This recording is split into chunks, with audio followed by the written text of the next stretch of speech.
Hello Gundam model kit builders. So we have a pretty simple one today. I bought this because I want to run some experiments that will be in other videos. Experiments about panel liners and how to erase them. Alright, but anyways, today let's talk about this. We're going to build this. This was a pretty recent release, 2022, because Witch from Mercury, I think, premiered in 2022. I liked the first season. The second season, everyone started dying. So, Gundams are really depressing. I like the toys more than the actual cartoons, it seems, because other than Double Zeta, I find most of them to be depressing, but I've only seen a fraction of all the series. Alright, well, we got some nice promotional images there. You can pose in a bunch of different ways, as usual with the model kit from Bandai. I bought this here locally. Alright, so that's that. It's in the bag, in the box. We got simple instructions. Chances are you're not going to need to read English or anything, or Japanese. Here are the runners and what parts belong on them. I had one model kit where one part fell off, so I didn't even realize it, so it might be good to check that. And then yeah, you just gotta follow the shapes and snap them all together. There's no glue necessary on these things, it's just all friction fit, which is really great. But if you're gonna paint it, you want to mask off a lot of these joins, because the paint will actually make it too thick, and then you'll never get the thing apart again, or maybe you won't even get it together. Alright, this is your, well, polycaps, I guess. The joint systems.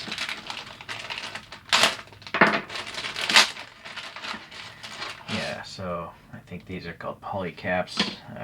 Here's some hands and part of the rifle, it looks like. And everything else is in here.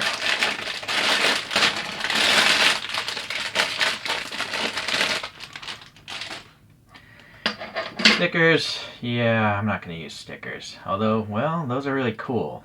Well, I might do an experiment with the panel liners. Alright, so that's it. We got co-molded colors here. So that's a cool thing about Bandai. You know, they can do a lot of crazy stuff with their injection molding. They have the most advanced molding machines. Like literally, this is a smoked plastic, and next to a white, next to a red. Very cool. As usual, I will fast forward this and put to some music, and we'll see at the end when it's finished.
As usual, this took a lot longer than I thought it would because it involved paint, and I added some metal details, as you might notice.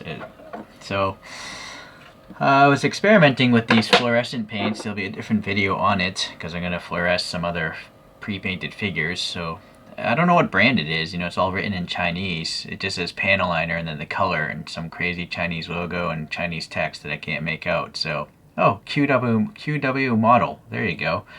So now you can search for that. I bought these things off locally. I bought them locally, but I see them on AliExpress. Okay, so let's look into this guy. My first SD figure from this line. Overall, the thing is around 9.5 centimeters, or a little under 4 inches, maybe 3 3/4 of an inch. That's including the antennae. Alright, so it's got the poly caps as mentioned earlier, and so head articulation, it's on a double ball peg, a dumbbell ball, so a bigger ball on the bottom and one on the top, so the lower neck can obviously move and then the head can pivot on that. And so with the front movement, a little bit, it's colliding, back movement a little bit, pretty good for side to side canting, and then obviously you can rotate it, but be careful, it's going to run into the shoulders. So the shoulders have this poly cap that butterflies in and out of the torso, and that can go up and down a tiny bit as well. You can actually just pull this whole thing out without taking the torso apart. It tends to want to stick to the ball peg of the white plastic piece here. So that's interesting. Let's just pop that back in. Alright, so nice and soft. So yeah, you have a ball peg on the white piece, and so obviously rotation all the way around, and you know, pretty good hot up, down, and some butterfly front and back. So that's good. And then we have this gray hinge that's pivoting up here in the upper shoulder, so you can rotate that. But then the hinge is a single point hinge. It doesn't really even bend 90 degrees though, because it collides with the white forearm, and it bends back a little bit, just a little. The hands are they have a ball peg built into them, so yeah, it's colliding obviously with the forearm, so you're not gonna get too much movement there, but you can at least rotate them quite easily. All right. So the torso, it has a peg, and this is actually pivoting on a blue peg here of the torso. So definitely side to side rotation, tilting pretty much in any angle before, at least until it collides with itself. So sadly, side to side isn't much because it collides. The front to back not much, front not much. So actually there's not much movement at all. It's too bad. That's as much as you can go in any direction, maybe 3 degrees, 5 degrees. Okay, so the legs, they're on a ball peg as well. The poly cap is pushed onto this white piece, and then this is pushed onto that. So the armor doesn't really collide much. So pretty good, you know, not a full split, but pretty good before the armor collides. Going forward, it'll collide there, but if you kick it out, I mean, you can kick your own head with this thing. So that's kind of interesting. Going back, you can kick your shoulders. So not bad at all. And so far the poly caps are pretty tight, so that's nice. And then there's a poly cap, which interestingly is pointed backwards. I'm just so used to the pegs going forwards into the front of the foot, but no, this one's actually pivoting on the back of the foot, which I found interesting. But it gives still a good amount of toe down. Not much toe up because it's the armor colliding with itself. Alright. And then being a ball down there, you can get some rocker, and then obviously you can rotate the foot however you see fit. Okay, so that's an interesting one.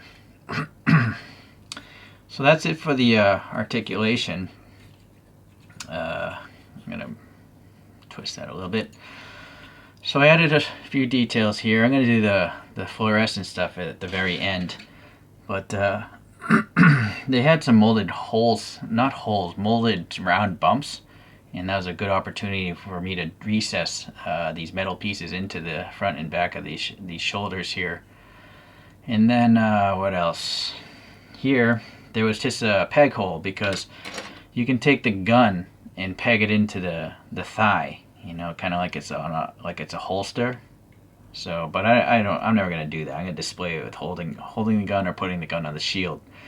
These were also open peg holes. So for some reason, if you want to put this shield or the gun up in here on either of the shoulders, you could have done that too. This was also a peg hole. I put a fluorescent jewel bead behind that metal piece. But yeah, you could peg the gun into the back if you want. But I decided I'm never going to do that. So the only hole I really left behind was this one, and that's for a stand. Because oddly, there isn't a hole on the bottom. It's actually just on the back. So I need to have this in like a flying position. So I basically plugged up 1, 2, 3, 4, 5 holes on the body of this thing. I'm not sure why you would want to do this, but I suppose you could peg the rifle into the foot. Well, it's like a kicking, you know, spike or something. In hindsight, I probably should have added a vent there as well. So all these peg holes are pretty deep, right? But the metal is very thin. So I just took a piece of the molding sprue and clipped it off, and it happens to be the same diameter. And so you can see that gray molding sprue in that gap right there. And so I did that on all of these, except for this, where I added some beads to space off the piece of metal.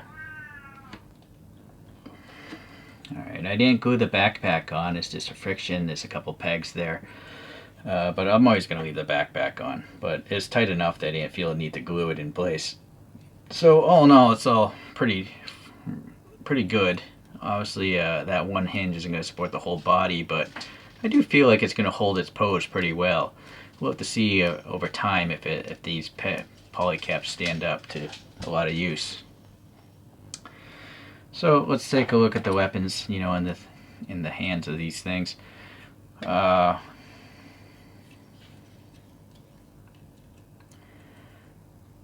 this hand is very similar to the hands in the SDCS. They're hollow on the bottom, which I'm not a fan of. But this, I guess, is a cheap model kit, so they got to save plastic somewhere. So this is very distracting, of course, just to have a peg sticking out like that.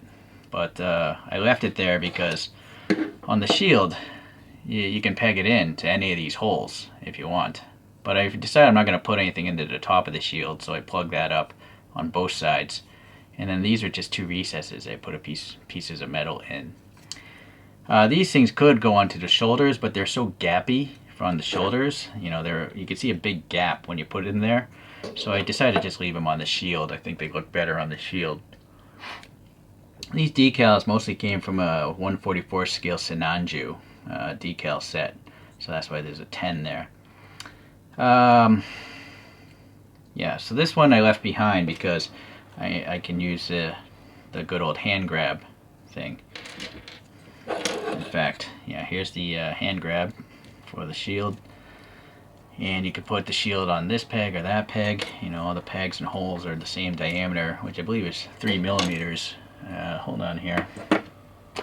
If you're curious, you know, if you want to buy some rod or something like that. Yeah, they're 3 millimeter. So the molding sprues are 3 millimeter. The pegs and the holes are all 3 millimeter. Alright, so, I mean, if you want to have the shield facing forward, yeah, that can be done pretty easily. Right?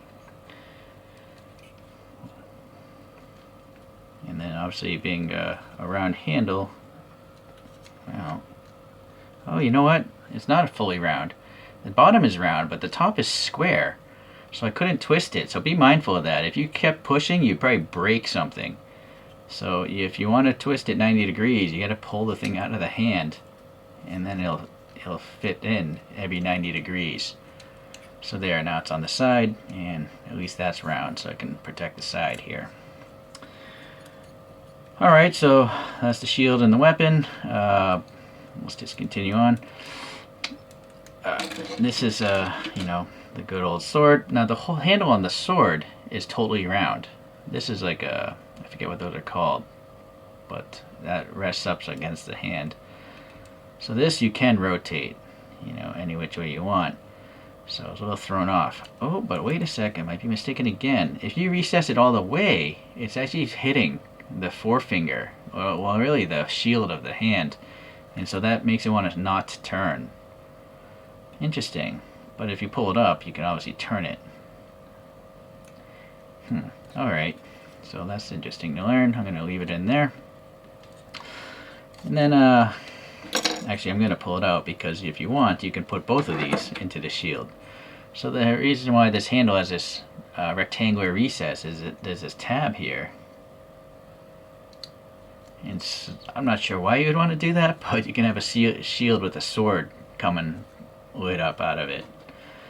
And then you could, peg this over it if you want. So you can store all your weapons all in this shield. And then some, because you'd still have the front and back of these if you don't plug them up. But for me, I think I'm just going to leave the gun in the shield because I don't like this peg sticking out. Like that. And then I'll have him carrying the beam saber. Oh, that's a problem right there. So, yeah, you can't do that.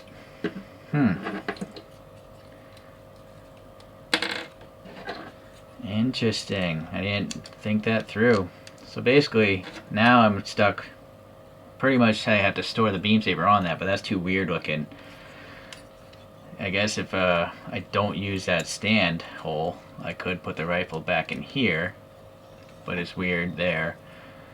I think the most ideal place would probably be in the back hole, but I prefer the metal vent there anyways.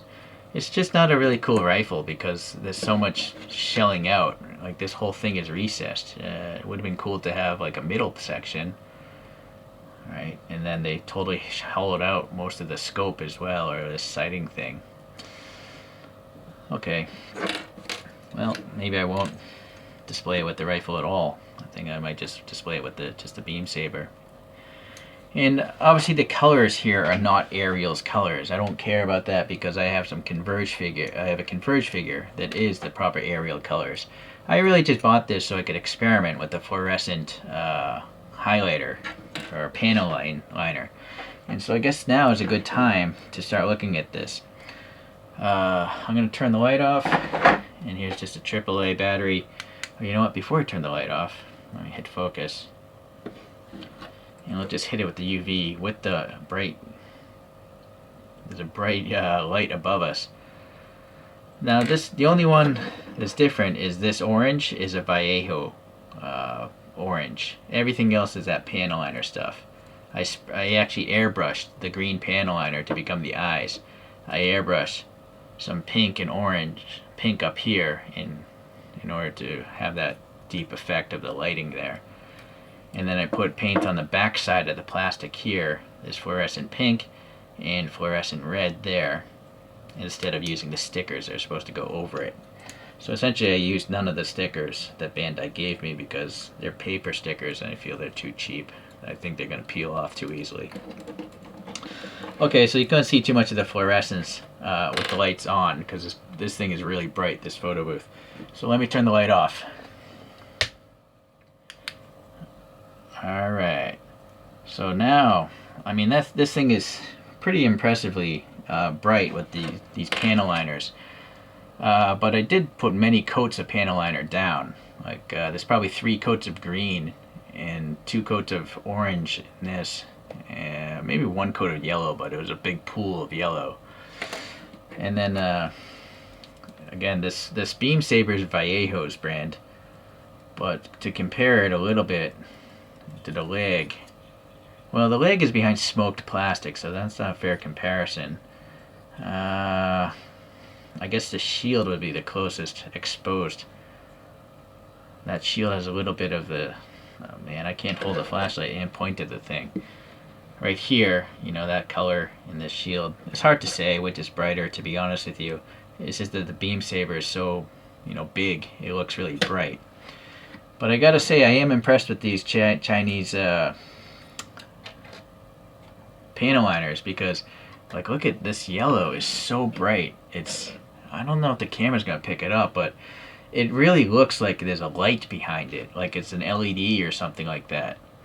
So I think you might have to do maybe the brighter the flashlight, the brighter the reflection or the bouncing back of light. But everything looks really awesome. Yeah, so the colors behind that clear piece of plastic in the head, it looks illuminated, like it's literally glowing or something. So very impressive. I put a bunch of orange in the gunmetal vents or thrusters in the back and the bottom of the feet. I panel lined some pink, all the colors on the shield. So the warning I have to give you guys though is this panel liner is so effective that you're gonna get some on your fingertips, and then you're gonna smear it somewhere else on the model, and you're not gonna see it with the naked eye. Oh, here's a good example. Hold on. Right here at the shield. So I'm gonna. Right there, you can see a little bit of green or something right there, and I could not see that with my naked eye. So there was a whole lot more, and I basically had to turn the lights off and go over this whole thing with alcohol Q-tips. So I got a lot of the extra smudging from my fingertips off. But unfortunately, I clear coated this twice, so that extra green is there forever. Now, you can't see it when the lights are on, but this stuff is so effective. Even the thinnest layer is going to show up. And here's just a speck of dust. And there's a speck of dust on the table. So be mindful of that. You want to be really diligent about having clean hands if you're using paintbrushes to apply this stuff, because if it smears anywhere, you're not going to notice it. If you clear coat it, it's locked in forever. Yeah, here's another bit here. I'm not sure if you can see right where I'm pointing. There's a little hint of green there that I apparently didn't take off with alcohol wipes. Yeah, a little there as well. So yeah, be careful of that. It does take many layers of this fluorescent stuff to make it opaque. I turn the lights back on. So, like the green in here, I put it in 3 or 4 times because it just kept on pulling out towards the edges and not filling in the middle. The shield, again, I had to pour in a lot in order for that to not show any of the blue. So it's really thick paint, that yellow stuff, because yellow has a hard time covering things up. Not so bad in the actual thin cracks and stuff like that. That wasn't so much of an issue. But the back side of this clear chest piece, I had to apply that pink 5 or 6 times because it just kept on pooling in the corners. And so at where it spread out or wouldn't stay, I had to keep on recoating that. Alright, so anyways, that's it for that panel liner stuff. It's really cool. And it's really good for airbrushing. It's the right consistency for airbrushing. And then oddly enough, it's actually too thick, I think, to be called a panel liner. It just doesn't flow very well because it's too thick. It's not like a Tamiya panel liner that flows like water or ink, right? Alright, that's a lot of reviewing there, but it's a new experiment for me and I like it. So I think I'm going to keep this panel liner stuff, but I think I'm going to use it to airbrush things, you know, like actual panels will just be fluorescent. So just like I did with this Vallejo orange on the beam saber. Okay, well, hopefully you enjoyed this review. Oh no, we gotta do some comparisons. I'm all out of practice here. Here's a SDCS.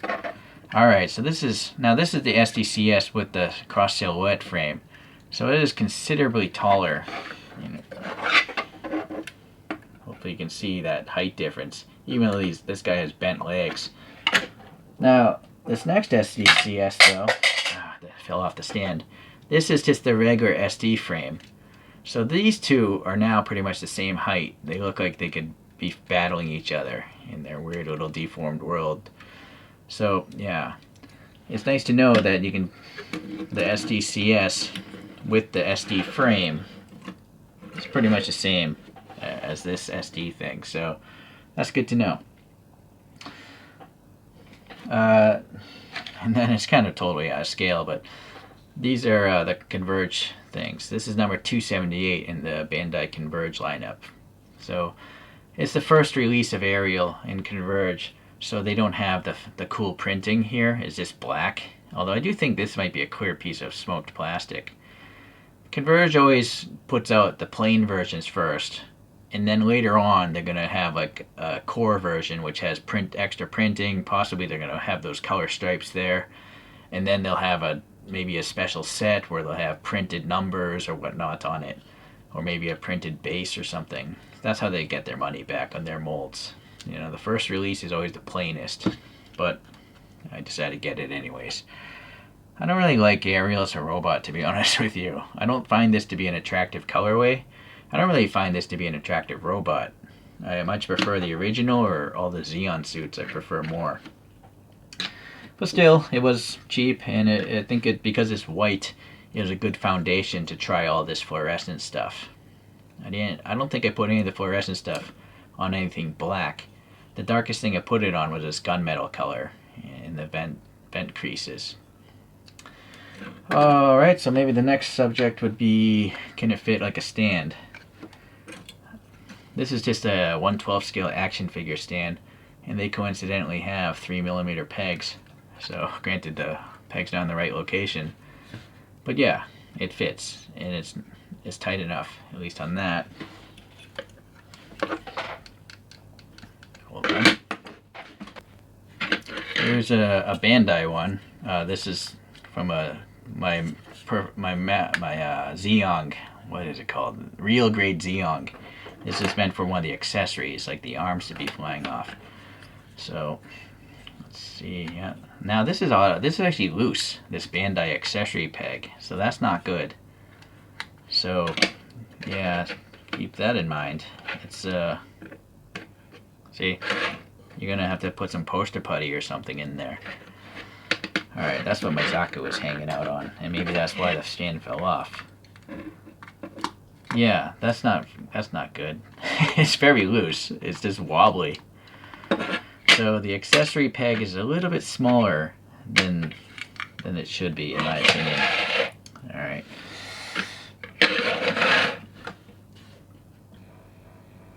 So let this guy go for a spin. And yeah, there's still, as I mentioned, it took a long time. I would guess it took 20 hours of actual work, but it took over 3-4 days to do this because paint has to dry and all that stuff. So even as something as simple as this kind of kit, painting it, adding details, decaling it, clear coating it before and after the decals, it all adds up in time. Cleaning up all the extra fluorescent paint was a big one as well. You'll notice there's no black panel liner. I only use the fluorescent stuff. So, alright, I guess thank you for watching. Perhaps I'll turn the lights off and we'll let that spin.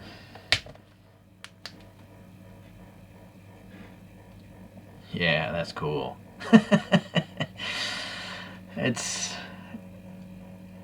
I guess my camera is making it brighter than it looks. It makes the body look blue.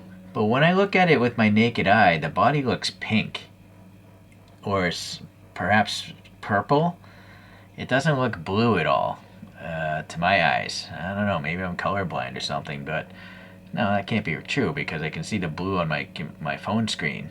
So, yeah, my phone screen's color is just different from reality, I think.